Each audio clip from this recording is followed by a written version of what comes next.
Hay un viejo dicho, de tal palo, tal astilla, y en ningún sitio encaja mejor que en la saga de Joaquín el Chapo Guzmán y su pequeña banda de narcosobrinos, los Chapitos. El Chapo no era un padre normal. La mayoría de los padres dan a sus hijos una hucha, pero el Chapo, bueno, dio a sus hijos todo un cártel. Es como la última mano me down. Aquí tienes, hijo, es un negocio familiar. Pero la vida de estos jóvenes no consiste solo en beber zumos y jugar con muñecos de acción. No, señor. Están aprendiendo los entresijos del negocio familiar. Lo más interesante es que estos jóvenes lo han aprendido todo, incluido el arte de controlar a su adversario más peligroso. En este video veremos por qué los Chapitos tienen el control de la familia de El Mencho.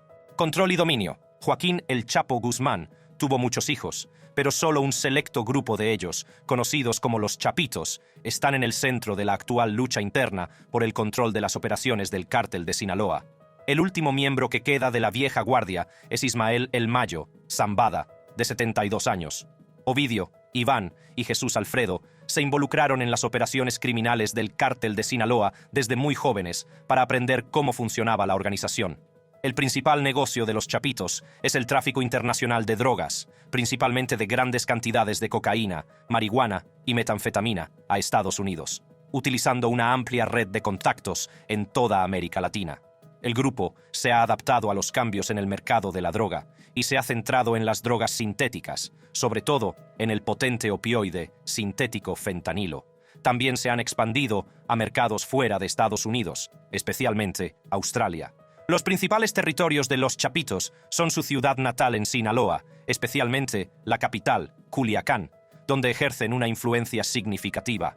Por otro lado, se cree que El Mayo mantiene un fuerte control en las zonas rurales que rodean la capital. El cártel de Sinaloa opera en las principales ciudades, desde Nueva York, hasta Buenos Aires, Argentina, en al menos 17 estados mexicanos y potencialmente en hasta 50 países. A medida que crecía el poder y la influencia de los Chapitos, se vieron envueltos en un enfrentamiento mortal con el Ejército de México en octubre de 2019. Las fuerzas de seguridad mexicanas lanzaron una operación para capturar a Ovidio en Culiacán, la capital de Sinaloa. Sin embargo, estuvo mal planificada y la noticia de la detención se extendió rápidamente. Los miembros del cártel respondieron con fuerza, paralizando la ciudad y exigiendo la liberación de Ovidio. Finalmente, el presidente Andrés Manuel López Obrador ordenó detener la operación y el presunto delincuente fue puesto en libertad. Según el Departamento del Tesoro de Estados Unidos, Ovidio era un lugarteniente clave dentro de las filas del cártel de Sinaloa. También se cree que Iván y Jesús eran importantes operadores de la organización. En 2016, ambos, junto con otras 18 personas, celebraban el cumpleaños de Jesús cuando un comando entró al establecimiento, separó a las mujeres y se llevó a 6 hombres, entre ellos los 2 Chapitos. Se los llevó el cártel Jalisco Nueva Generación. Tras el secuestro de los 2 Chapitos, el cártel se vio sumido en una gran angustia. En lugar de sucumbir al miedo y a la incertidumbre, decidieron investigar el paradero de los Chapitos desaparecidos. Estaban dispuestos a hacer todo lo posible por encontrarlos. Mientras buscan respuestas, descubren posibles vínculos con la familia de El Mencho. Sin estar seguros de cómo enfocar la situación, deciden encontrar pistas concretas que les lleven a la residencia familiar de El Mencho. En un movimiento meticulosamente planeado, los Chapitos envían un mensaje a la familia rival para demostrar su determinación y poder. Utilizando su red de informantes y contactos de Lampa, planean cuidadosamente su ataque, apuntando a la familia donde más duele: su casa. Un grupo de sicarios de los Chapitos, vestidos de negro y armados, se acercan sigilosamente a la residencia familiar de El Mencho. Rompen las ventanas y dejan un mensaje intimidatorio, dejando claro que están dispuestos a todo para recuperar a sus hermanos y acabar con el reinado de El Mencho. La amenaza hace mención a su impunidad y pone de relieve que ningún lugar está fuera de su alcance. Los Chapitos advierten que conocen todos sus movimientos, conexiones y lugares ocultos. Recuerdan a la familia que su reinado está llegando a su fin y que su caída es inevitable.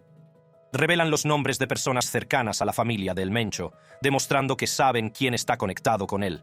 Esto hace que el conflicto entre los 2 cárteles sea más intenso. El CIJNG y el cártel de Sinaloa siempre han sido los máximos rivales en la batalla por el control. Luchan duro por dominar las rutas de la droga, los puntos de distribución y las zonas importantes de México. El enfrentamiento entre el CJNG y el cártel de Sinaloa está marcado por una violencia despiadada en su lucha por el poder. Ambos cárteles recurren a métodos brutales, como secuestros, ejecuciones, decapitaciones y actos de terror, para infundir miedo a sus enemigos y a la sociedad en general. Sin embargo, el conocimiento exacto que tenían los chapitos de una de las residencias de El Mencho y de su familia planteó interrogantes. ¿Cómo conocían esta información y quién les ayudaba? Se cree que un funcionario público de alto rango, cuyo trabajo consistía en proteger a la sociedad, compartió información confidencial con el cártel de Sinaloa. Aprovechando su influyente posición, tenía acceso a valiosa información sobre operaciones de seguridad y actividades policiales. Sabiendo lo peligrosos que eran los chapitos y su sed de venganza, el funcionario cooperó en secreto con ellos. Compartían detalles críticos que podían poner en peligro la vida de los enemigos del cártel. Esta colaboración implicaba reuniones secretas y mensajes encriptados, a través de los cuales el funcionario transmitía información sobre investigaciones en curso, identidades de agentes encubiertos y ubicaciones de operaciones. Esta información permitía a los chapitos anticiparse a los movimientos de sus enemigos y eludir a las autoridades. A cambio de su colaboración, el funcionario recibía beneficios económicos y protección del cártel. ¿Cómo reaccionó El Mencho ante esta situación? Como líder de una de las organizaciones criminales más poderosas de México, sabía que su posición estaba en juego y que debía responder con sumo cuidado. Comprendió que esta acción no era un mero acto de intimidación, sino un desafío directo a su autoridad. También sabía que su respuesta requería una estrategia cuidadosamente diseñada y no una violencia impulsiva. Convocó una reunión con sus colaboradores más cercanos y expertos en seguridad para planificar una respuesta a las amenazas de los chapitos. El Mencho reforzó la seguridad de su residencia y mejoró las medidas de protección de su familia para demostrar a sus rivales que no se dejaría intimidar fácilmente. También utilizó este incidente para reevaluar su red de informantes e identificar posibles infiltraciones. No estaba dispuesto a permitir que sus enemigos se infiltraran en sus filas o consiguieran una ventaja estratégica sobre él. Internamente, tomó medidas drásticas para garantizar la lealtad y la disciplina dentro de su organización. Tras mantener conversaciones secretas e intensas discusiones, ambos grupos llegaron a un acuerdo. Este trato significaba que los chapitos, secuestrados por El Mencho, serían liberados. Este trato mantuvo a salvo las zonas controladas por ambos grupos, evitando una gran lucha. Ambos grupos sabían lo poderosos que eran, y se dieron cuenta de que si luchaban entre ellos, ambos sufrirían. La liberación de los hermanos chapitos se produjo en silencio y sin problemas, lo que demostró que ambas partes se tomaban en serio el cumplimiento del trato. Aunque el acuerdo mantuvo una paz aparente entre El Mencho y los chapitos, es importante señalar que se trata de un equilibrio frágil. La rivalidad y el resentimiento acumulado durante años no desaparecen de la noche a la mañana, y la violencia podría resurgir en cualquier momento si se rompen las condiciones del pacto. El futuro sigue siendo incierto, y la tregua entre estas dos potencias del narcotráfico puede ser temporal. La paz alcanzada está sujeta a pruebas y desafíos constantes. Mientras tanto, México sigue siendo un terreno fértil para el crimen organizado, y la lucha por el poder continúa en la sombra. El imperio del fentanilo. Tras la extradición de Joaquín, el Chapo Guzmán, a Estados Unidos en enero de 2017, se produjo un gran cambio en el seno del cártel de Sinaloa. La policía local de Sinaloa, el estado natal de Guzmán, fue atacada. Algunos fueron brutalmente asesinados a tiros a plena luz del día, mientras que otros desaparecieron sin dejar rastro. El reino del terror que siguió marcó la llegada de una nueva fuerza al cártel, los 4 hijos del capo, conocidos colectivamente como los chapitos. En su día, se les tachó de mocosos malcriados y con derechos, más preocupados por presumir de su riqueza en las redes sociales que por el duro trabajo del narcotráfico. Sin embargo, los chapitos han demostrado ser figuras formidables en el submundo criminal. Han resucitado y ampliado el negocio de la droga de su padre, que se encontraba en apuros tras su ingreso en prisión. Su audaz jugada, adoptar una nueva línea de drogas sintéticas con su temprana apuesta por el fentanilo. El fentanilo, una droga sintética superpotente, está causando un gran problema en EU. Es mucho más potente que la heroína y ha provocado una grave crisis de opiáceos. Los chapitos vieron la oportunidad de ganar mucho dinero con el fentanil, porque la gente lo quería, así que se involucraron. Esta elección tuvo un gran impacto, no solo en su propio negocio, sino en la vida de muchos estadounidenses. Cuando su facción del cártel de Sinaloa empezó a traficar con fentanilo, supuso un cambio respecto a su forma habitual de hacer las cosas. El Chapo solía centrarse en el contrabando de cocaína, que les hizo ganar mucho dinero durante mucho tiempo. Pero ahora que el Chapo está en prisión en Estados Unidos, sus hijos tuvieron que diversificar su cartera de drogas y aprovechar el gran mercado de opioides sintéticos. El fentanilo, con su potencia y rentabilidad, presentaba una oportunidad demasiado tentadora como para ignorarla. Los chapitos reconocieron que abrazando esta nueva línea de drogas sintéticas, no solo podrían llenar el vacío dejado por la ausencia de su padre, sino también establecerse como actores importantes en el tráfico mundial de drogas. La decisión de aventurarse en el comercio del fentanilo no estuvo exenta de riesgos. El fentanilo, con su gran potencia, planteaba importantes retos en términos de producción, distribución y posibles consecuencias letales. Sin embargo, los chapitos no se dejaron intimidar. Comprendieron que un gran riesgo conllevaba la posibilidad de obtener recompensas aún mayores. Para establecer su imperio del fentanilo, los chapitos tuvieron que superar numerosos obstáculos. Tenían que conseguir los precursores químicos necesarios, procedentes principalmente de China, para fabricar la droga.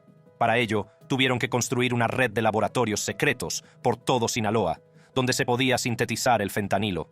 Los hermanos tuvieron que sortear la difícil logística del contrabando de los precursores químicos a México. También tuvieron que eludir a las fuerzas del orden y a los cárteles rivales por el camino. Sus esfuerzos se vieron recompensados con creces. Los beneficios generados por el comercio de fentanilo eran astronómicos. En una de las acusaciones presentadas en Nueva York, se reveló que el cártel podía convertir productos químicos por valor de $800 en pastillas o polvo de fentanilo, con lo que ganaba hasta $640,000. Este dinero era vital para las actividades de los chapitos, ya que les ayudaba a crecer, a influir en políticos y policías y a mantener a su equipo de sicarios, llamado sicarios. El impacto del imperio del fentanilo de los chapitos en las calles estadounidenses ha sido devastador. La vicefiscal general de Estados Unidos, Lisa O. Monaco, reveló que casi 200 estadounidenses mueren cada día por una sobredosis de fentanilo. Solo en 2021, las muertes por sobredosis en Estados Unidos, debidas principalmente al fentanilo, aumentaron hasta casi 107,000.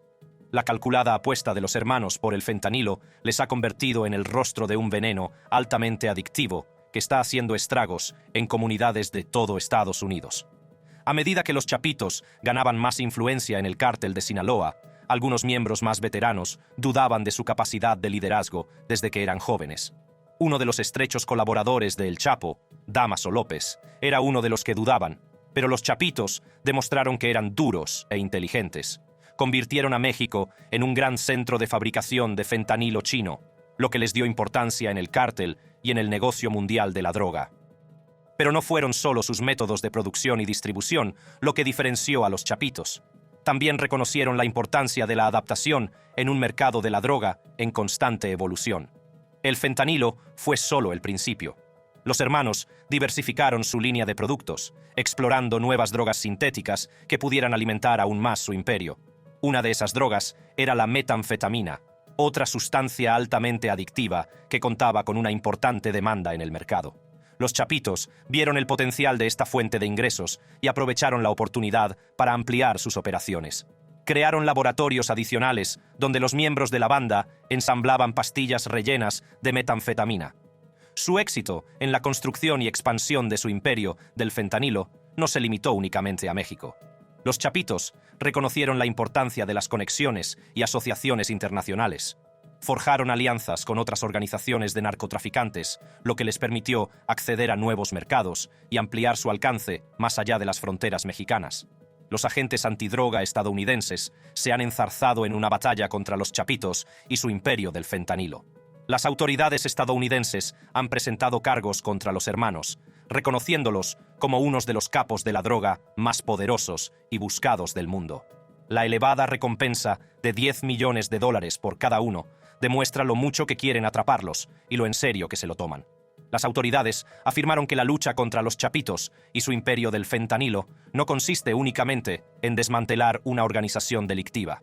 Se trata de salvar vidas y proteger a las comunidades. Las fuerzas del orden, como la DEA, han trabajado sin descanso para interrumpir la cadena de suministro, desmantelar las redes de distribución y detener a los responsables de la producción y el tráfico de fentanilo. Los chapitos han demostrado ser adversarios formidables, empleando métodos sofisticados para eludir a las fuerzas del orden y proteger su imperio. En México, la respuesta al auge de los chapitos ha tenido resultados dispares. La administración del presidente Obrador, que asumió el cargo en diciembre de 2018, ha seguido un enfoque diferente para enfrentar a los cárteles de la droga. El presidente ha cambiado el enfoque de las agresivas políticas antinarcóticos a programas sociales dirigidos a abordar las causas profundas del crimen y la violencia. Esta política, conocida como abrazos, no balazos, hace hincapié en la importancia de abordar la pobreza, la desigualdad y la exclusión social como medio para combatir el narcotráfico. A algunos les gusta este enfoque, pero otros afirman que ha dificultado la lucha contra cárteles de la droga fuertes, como el de Sinaloa. México reorganizó sus fuerzas de seguridad, deshaciéndose de los equipos especializados que solían investigar a los cárteles. Algunos ven esto como un paso atrás en la lucha contra el crimen organizado. Además, la reducción de la cooperación con Estados Unidos ha dificultado la colaboración entre ambos países en materia de seguridad. En octubre de 2023, aparecieron carteles que decían «Prohibido el fentanilo» a un lado de la carretera en el estado de Sinaloa, México. Estos cárteles fueron realizados por una facción del cártel de Sinaloa liderada por los Chapitos. La pancarta dice: «En Sinaloa está estrictamente prohibida la venta, fabricación, transporte o cualquier otro negocio relacionado con el fentanilo, incluida la venta de productos químicos utilizados para producirlo. Están advertidos, respetuosamente, los Chapitos». Las autoridades mexicanas no han confirmado oficialmente si las pancartas son auténticas, pero fuentes locales afirman que sí lo son. Incluso si las pancartas son reales, no supondrán un cese inmediato de las operaciones de fentanilo del cártel de Sinaloa. Ya sabemos que las operaciones con fentanilo son como complejos planes para hacer dinero que se extienden por muchos países y sostienen imperios criminales. Estas operaciones son difíciles de detener porque son intrincadas. El fentanilo se produce y distribuye en México y es un problema que no desaparece fácilmente. Aunque se controle en una zona, aparece en lugares donde el cártel sigue teniendo poder, como un monstruo de varias cabezas. Los Chapitos son conscientes de los problemas causados por el fentanilo. Pueden ver los problemas políticos, la presión internacional sobre México y los problemas que afectan a su negocio ilegal. Esto provoca una atención no deseada, como redadas y detenciones, que no son buenas para su negocio, pero las actividades delictivas continúan. Pero entonces, los Chapitos han prohibido el fentanil antes. La prohibición. En junio de 2023, se encontró una pila de cuerpos enterrados bajo pastillas de fentanilo en Culiacán, Sinaloa. Esto sucedió después de que ya habían prohibido la fabricación y venta de la droga. Mucha gente piensa que los Chapitos están siendo influenciados por la presión internacional, pero podría haber otros factores, como la vieja guardia. Veámoslo más de cerca. La familia Guzmán y la DEA mantienen un antiguo conflicto con historias diferentes. Pero esto podría ser parte de una guerra mayor que la mayoría de la gente desconoce. Este es el asunto. Los Chapitos son solo una facción dentro de uno de los mayores cárteles de la droga de la historia, el cártel de Sinaloa. Basado en la historia del cartel de Sinaloa, parece que otras facciones están usando amigos poderosos para luchar contra los Chapitos. ¿Quiénes son estos amigos poderosos? Las fuerzas del orden estadounidenses y las autoridades mexicanas. Así que la gran pregunta es: ¿están los cárteles de la droga trabajando en secreto con la policía? Bueno, es posible. Aunque pueda parecer una descabellada teoría de la conspiración, ha habido muchos informes a lo largo de los años que sugieren que el cártel de Sinaloa y varias fuerzas de seguridad de Estados Unidos y México podrían estar cooperando. La conexión entre las fuerzas del orden estadounidenses y los cárteles mexicanos se remonta a un hombre llamado Ismael Mario Zambada García, también conocido como El Mayo. El Mayo ha permanecido oculto intencionadamente debido a su destacado papel en el cártel de Sinaloa, lo que le ha convertido en una figura misteriosa. Sus allegados afirman que evita utilizar el teléfono y guarda silencio durante las reuniones del cártel. Ha tomado medidas extremas para permanecer en la sombra, posiblemente debido a sus vínculos con las fuerzas de seguridad estadounidenses. Esconderse de la mirada pública no solo ha permitido a El Mayo construir el cártel de la droga más poderoso del mundo, sino que también le ha mantenido a salvo de las detenciones. El Mayo aprendió de los primeros narcotraficantes mexicanos, como Inés Calderón Quintero, también conocida como La Maquinista. Con la orientación de Quintero, el Mayo creó un depósito para introducir cocaína y heroína en EEUU. Este depósito era estratégico para él, ya que le ayudaba a evitar implicarse directamente en las actividades violentas de los cárteles. Se cree que el hecho de que el Mayo evitara directamente la violencia desempeñó un papel en la inusual asociación entre las fuerzas del orden y el cártel. En la década de 1970, el narcotráfico estaba en auge y la competencia era feroz. Para tener éxito, se necesitaba poder y contactos. El Mayo se enfrentaba a un gran reto a medida que el narcotráfico se volvía más organizado y violento. No le gustaba la violencia, pero no podía abandonar un negocio tan rentable. Afortunadamente, conoció a una persona que cambió las reglas del juego: Antonio Cruz Vázquez. Vázquez era misterioso y tenía contactos, posiblemente incluso con las fuerzas del orden, como la CIA. Con la ayuda de Vázquez, el Mayo pronto estaría en compañía de poderosas figuras del narcotráfico. Los informes sugieren que Vázquez tenía vínculos con la CIA o con la inteligencia del ejército cubano. Cuando fue interrogado por la policía de Nevada en 1978, no lo confirmó. Lo que sí sabemos es que era un capitán de la policía cubana que desapareció misteriosamente. Vázquez conoció a El Mayo en México y se casó con la hija de este, Modesta Zambada. Esto resultó beneficioso para El Mayo, que controlaba el contrabando de heroína de México a Estados Unidos, pero necesitaba un mercado. Vázquez, que tenía contactos en Estados Unidos, ayudó a El Mayo a vender su heroína en Las Vegas y Los Ángeles. Vázquez no dirigía el negocio de la droga, pero enseñó a El Mayo la logística y el valor de las alianzas. El Mayo tenía un enfoque diferente para dirigir un cártel de la droga. Utilizaba tácticas como sobornar a policías y trabajadores de aeropuertos, lo que le ayudó a mantener el negocio. Las cosas iban bien hasta que Vázquez fue detenido en 1978. Se habían trasladado a Estados Unidos y vivían a lo grande, pero la policía le empezó a investigar. El nombre de El Mayo apareció en su radar tras la detención de Vázquez. Así que decidió pasar desapercibido, una estrategia que sigue utilizando hoy en día.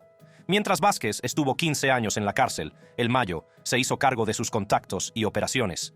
Quería llegar a lo más alto, pero Miguel Ángel Félix Gallardo, conocido como El Patrino, era el mandamás del narcotráfico. El Patrino vio las habilidades de El Mayo y le invitó a trabajar con el cártel de Guadalajara. Fue entonces cuando El Mayo se hizo amigo de Joaquín El Chapo Guzmán. Las cosas iban bien para el cártel, que ganaba mucho dinero cada año, pero en la década de 1980 surgieron problemas. Un agente de la DEA, llamado Enrique Camarena Salazar, fue capturado y asesinado. Había dado información a los soldados mexicanos que llevó a la destrucción de una enorme plantación de marihuana valorada en miles de millones de dólares. Su muerte causó indignación en Estados Unidos, presionando a los gobiernos. Esto hizo que el cártel se enfrentara a una mayor amenaza por parte de las fuerzas de seguridad estadounidenses. Para sobrevivir, Félix Gallardo tuvo que dividir su cártel en grupos más pequeños a finales de la década de 1980. Esto convirtió al cártel, básicamente, en un grupo de cárteles más pequeños, cada uno con su propio territorio y jefes. De este modo, era menos probable que toda la organización fuera abatida a la vez. Uno de estos cárteles más pequeños era el de Sinaloa, con sede en Culiacán. El Chapo y El Mayo estaban al mando de este nuevo cártel. El Chapo veía a El Mayo como un experto y le pidió que fuera su socio en la nueva organización. Algunos informes dicen que el Chapo no tuvo otra opción y tuvo que incorporar a El Mayo. Al principio, el Chapo y Héctor Luis Palma Salazar dirigían el cártel de Sinaloa. Durante este tiempo, el cártel de Sinaloa empezó a luchar con otros cárteles por el control de las rutas de la droga. Siempre que el Chapo necesitaba ayuda con un problema, recurría a El Mayo, que era un hábil negociador. El Mayo había aprendido estas habilidades de negociación de su yerno, Vázquez, lo que significaba que no tenía que recurrir a la violencia. El Mayo trabajaba como autónomo, haciendo trabajos para diferentes cárteles y contratos independientes, manteniéndose fuera del radar del gobierno. Incluso ayudó al cártel de Juárez y más tarde se fusionó con el de Sinaloa para luchar contra cárteles rivales como el del Golfo y el de Tijuana. Bajo el liderazgo de El Mayo, el cártel de Sinaloa se hizo más poderoso. Con el tiempo, la gente empezó a preguntarse cómo había llegado a tener tanto éxito el cártel de Sinaloa. Las investigaciones y los informantes han revelado detalles espeluznantes. Una dura verdad es que los gobiernos de Estados Unidos y México podrían haber tenido tratos secretos con el cártel de Sinaloa. Esto podría estar relacionado con las conexiones de El Mayo con la CIA a través de su socio y yerno, Antonio Cruz Vázquez. Aunque no se ha confirmado, estas conexiones ayudaron a El Mayo a establecer vínculos con el ejército mexicano, el ICE y la DEA. Ha habido informes que sugieren relaciones cuestionables entre los cárteles y los organismos gubernamentales. A lo largo de los años, la Radio Pública Nacional estadounidense NPR ha informado de que la Policía Federal y el Ejército Mexicano cooperan con el Cártel de Sinaloa. En 2009, afirmaron que el gobierno estaba ayudando al Cártel de Sinaloa a arrebatarle el control de la zona del Valle de Juárez. Básicamente, el Cártel de Sinaloa colaboró con el gobierno para reducir la competencia. Esto fue beneficioso para ambas partes. El cártel se hizo más poderoso, con menos competencia, y el gobierno ganó popularidad al reducir la violencia de los cárteles, ya que solo quedaría un cártel. Y lo que es más importante, el gobierno seguiría teniendo influencia sobre el cártel restante. La investigación de NPR incluyó entrevistas con muchos funcionarios y gente normal. Un antiguo comandante de la policía de Juárez llegó a afirmar que todo su departamento trabajaba para el Cártel de Sinaloa y le ayudaba a luchar contra otros grupos. También afirmó que el Cártel de Sinaloa había sobornado a altos mandos del ejército. El bajo índice de detenciones de miembros del Cártel de Sinaloa en comparación con otros grupos se consideró una prueba de connivencia. Un reportero mexicano mencionó que la gente creía que el ejército ayudaba al cártel de la droga a cometer asesinatos. En Estados Unidos se juzgó a un excapitán de policía, Manuel Fierro Méndez, que dijo haber trabajado para el Cártel de Sinaloa. Esto molestó a la gente en México y Estados Unidos. Fierro Méndez explicó que actuaba como intermediario entre el Chapo y las autoridades estadounidenses. Se ayudaban mutuamente. Él proporcionaba información a Estados Unidos y los agentes estadounidenses detenían a los rivales del Chapo. El Chapo prefería soluciones no violentas cuando era posible. No solo el ICE, sino también la DEA estaban involucrados con el Cártel de Sinaloa. Un ex miembro del cártel convertido en informante y un ex agente de la DEA dijeron que el asesor legal de El Chapo, Humberto Loya Castro, informaba a la DEA. En la década de 1990, incluso antes de convertirse en informante oficial de la DEA en 2004, Loya Castro les proporcionaba información valiosa. Esta información ayudó a acabar con el Cártel de Tijuana, que era el principal rival del Cártel de Sinaloa, y condujo a la muerte de Arturo Beltrán Leiva, líder del Cártel de Sinaloa. Gracias a esta información, Loya Castro quedó protegido de problemas legales, y la DEA se centró menos en perseguir a los principales líderes del Cártel de Sinaloa y más en sus rivales. Los documentos judiciales también revelan que la DEA hizo tratos con los líderes del Cártel de Sinaloa para asegurarse de que no serían extraditados o procesados en EEUU. A cambio, el cártel proporcionó información para perseguir a otras organizaciones de narcotraficantes. Los correos electrónicos filtrados sugerían que los funcionarios mexicanos creían que Estados Unidos estaba ayudando al Cártel de Sinaloa con el contrabando de drogas y protegiéndolo, mientras perseguía a sus rivales para reducir la violencia entre los cárteles de la droga mexicanos. Además, un documental de la BBC de marzo de 2015 hablaba de la operación Rápido y Furioso del gobierno de Estados Unidos, en la que se permitía a distribuidores con licencia vender armas de fuego a compradores ilegales que trabajaban para líderes de cárteles de la droga mexicanos, incluido el Cartel de Sinaloa. Además, la BBC informó sobre la historia de Vicente Zambada, diciendo que los líderes del Cártel de Sinaloa compartieron información con agentes estadounidenses sobre otras bandas de narcotraficantes mexicanos para evitar ser arrestados. Durante el juicio de Zambada, este afirmó que los agentes de la DEA estadounidense le permitían a él y a otros líderes del Cártel de Sinaloa dirigir libremente sus operaciones de narcotráfico, siempre que ayudaran a capturar o eliminar a cárteles rivales. Los fiscales negaron haber hecho este trato con Zambada, pero admitieron tener un acuerdo de cooperación con otro líder del Cártel de Sinaloa, Loya Castro, reconociendo que este tipo de tratos son controvertidos, pero a veces se consideran necesarios. Esta situación no tiene mucho sentido. Loya Castro era solo el abogado del Chapo y no estaba involucrado en el tráfico de drogas, por lo que no tenía que compartir información con la DEA debido al privilegio abogado-cliente. El líder del Cártel de Sinaloa, que probablemente ofreció este trato, fue El Mayo. Después de todo, es conocido por sus brillantes habilidades de negociación. La rivalidad dentro del Cártel de Sinaloa podría deberse a que los hijos del Chapo sienten que El Mayo traicionó a su padre y ahora quieren controlar el cártel, especialmente contra los miembros de la vieja guardia. El Mayo podría haber buscado la ayuda de sus aliados. Implicar a El Chapitos en la crisis del fentanilo podría llevar a una represión de su grupo, dejando a El Mayo sin competencia. El alcance de la implicación de los Chapitos en la distribución de fentanilo y su papel en el cártel de Sinaloa aún no está claro y está sujeto a un intenso escrutinio y especulación a medida que se desarrolla la historia. El tráfico de drogas cambia constantemente y los traficantes encuentran nuevas formas de burlar el sistema. La continua batalla entre las fuerzas del orden y los cárteles de la droga pone vidas en peligro. La historia de los cadáveres enterrados en un montón de pastillas de fentanilo es una parte triste de esta historia interminable del narcotráfico. También habrá que esperar a ver qué lugar ocupa el Mencho en todo esto. Si te ha gustado este vídeo, haz clic en la tarjeta de tu pantalla para ver más vídeos sobre delitos graves.